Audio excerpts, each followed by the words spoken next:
Umewahi kufikiria kwa nini unahitaji wokovu?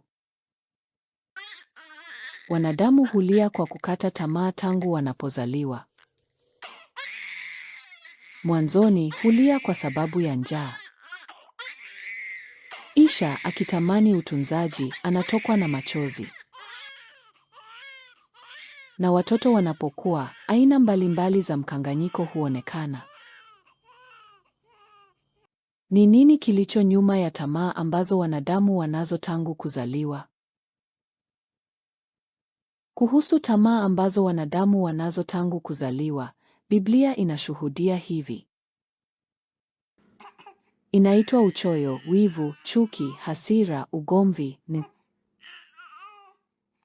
Watoto wadogo huwa na wivu na chuki hata bila kufundishwa. Hii ni matokeo ya dhambi iliyotolewa tangu tumboni mwa mama. Kwa sababu ya asili hii ya mwanadamu, ulimwengu umejaa chuki, migogoro, uhalifu na vita. Daudi alikiri, nilizaliwa katika uovu, na mama yangu alinichukua mimba katika uovu. Wanadamu hawawi wenye dhambi hatua kwa hatua, bali huzaliwa wakiwa wenye dhambi. Kwa hivyo, dhambi hii inaitwa dhambi ya asili, na chanzo chake kiko katika uasi wa wanadamu wa kwanza, Adamu na Hawa, dhidi ya Mungu Muumba. Kwa kuwa dhambi hii iliyohukumiwa na Mungu haiwezi kuondolewa kwa nguvu za kibinadamu pekee, hakuna njia kwa wanadamu kutatua tatizo la dhambi hii. Mungu tayari ametangaza, kwa maana mawazo ya moyo wa mwanadamu ni mabaya tangu ujana wake. Wanadamu huzaliwa wakiwa wenye dhambi, huishi katika dhambi, na hufa wakiwa wenye dhambi. Biblia inashuhudia, kwa kuwa mwanadamu amewekewa kufa mara moja, na baada ya hapo hukumu. Maisha hayaishii na kifo, na baada ya kifo, dunia mbili za milele zinasubiri. Katika njia panda hiyo, lazima uamue mwenyewe kama utaenda mbinguni au jehanamu ukiwa hai. Biblia inasema, njia inayoonekana moja kwa moja kwa mtu, lakini baada ya hiyo huja njia ya mauti. Huenda unatembea njia ya mauti hivi sasa.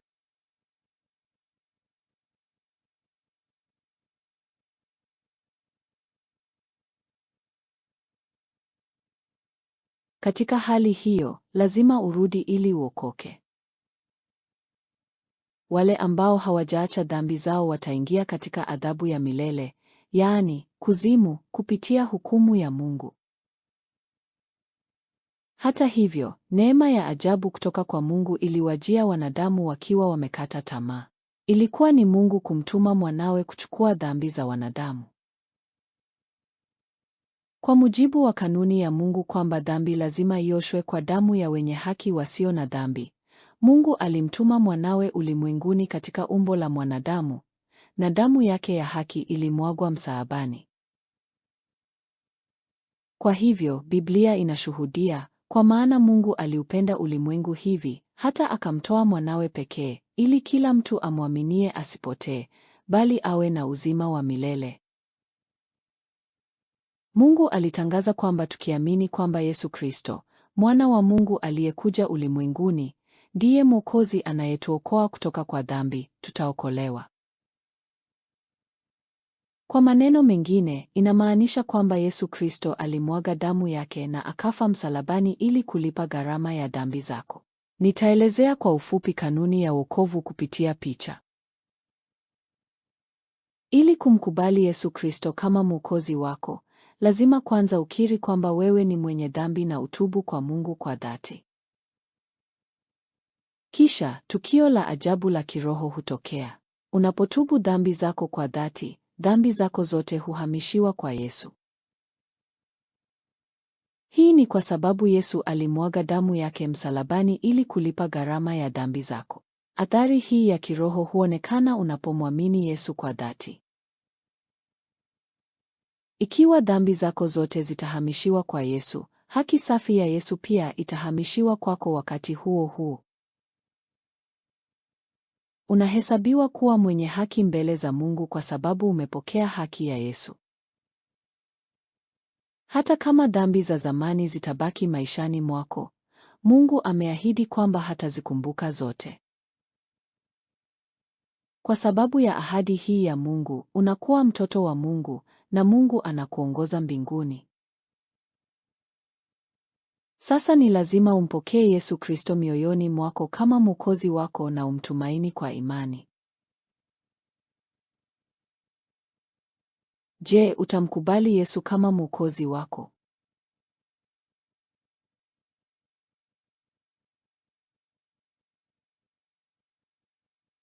Isha, tafadhali kariri sala ifuatayo kwa sauti, ukiifikiria kuwa sala yako mwenyewe. Mungu, nimefanya dhambi nyingi katika mawazo, maneno na matendo yangu. Kwa sababu ya dhambi hizi, uhusiano wangu na Mungu mtakatifu umevunjika, na nimegundua kuwa maisha yangu yanakufa katika mateso ya milele.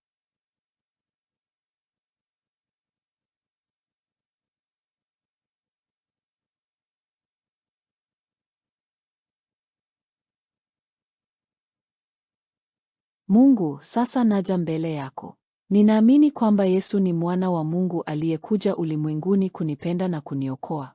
Pia ninaamini kwamba Yesu mwenyewe alibeba hukumu niliyostahili kwa kufa msalabani.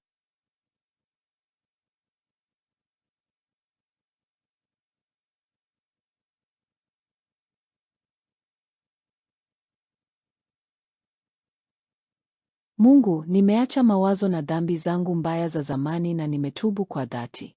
Tafadhali nisamehe dhambi zangu zote.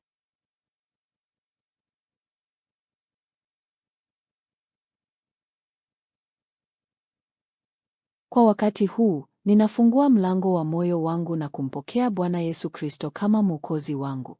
Ninaamini kwamba Yesu ndiye Mwokozi wangu milele. Ninaomba kwa jina la Yesu. Amina.